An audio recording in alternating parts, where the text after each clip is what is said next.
Hi everyone, I'm Amber, one of the naturalists here for Lake Metro Parks, and today we're out at Chapin Forest. We're in a restricted area of Chapin Forest right now, known as the Ledge Rock area. You can only access this area if you're on a guided hike with a naturalist, but you can view it from the top if you're on the Lucky Stone Loop looking down. But we brought you down here today because, as you can see, there are some really cool rock formations. So we wanted to talk a little bit about the geology that we have here in Lake County. So you might be aware that we have three different types of rock: igneous, metamorphic, and sedimentary.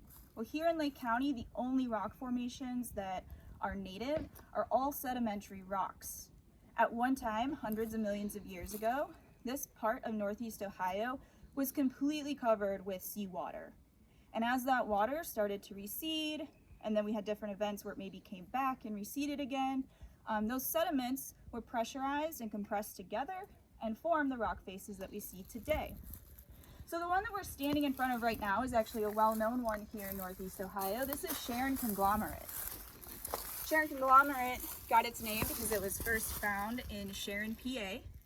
And then conglomerate, as you're looking at it, you can see that there's a bunch of little tiny stones and pebbles that make up the stone. All these little white stones you're looking at, or pebbles, are quartz that make up this rock face. So there's a couple of things I wanted to point out in this rock face. The first one being, towards the top, there is an area that we call the honeycomb.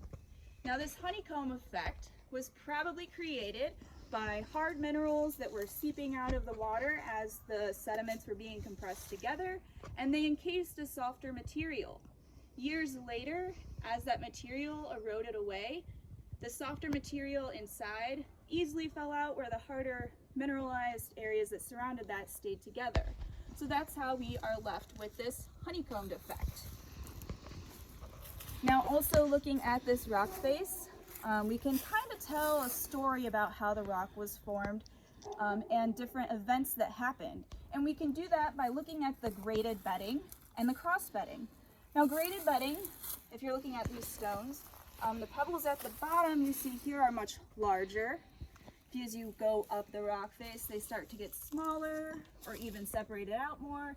And then there's a period right below that honeycombing area where it looks like there's no pebbles at all. So as the sediments pressurized together and settled, the bigger stones settled towards the bottom because they're a little bit heavier, and the finer sediments settled towards the top because they're a little bit lighter.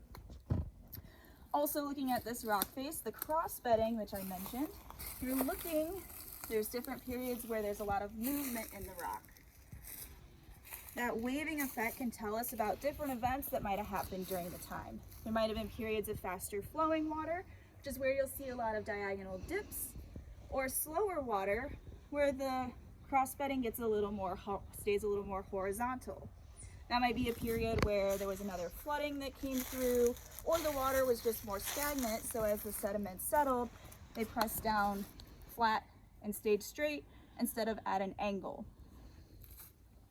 All right, so as Tony scans this rock face one more time to get a good look at it, just wanted to thank you for joining us today to hear a little bit about the geology here at the Ledge Rocks, and hopefully you can get out and enjoy the nice Ohio weather and all of Lake Metro Parks.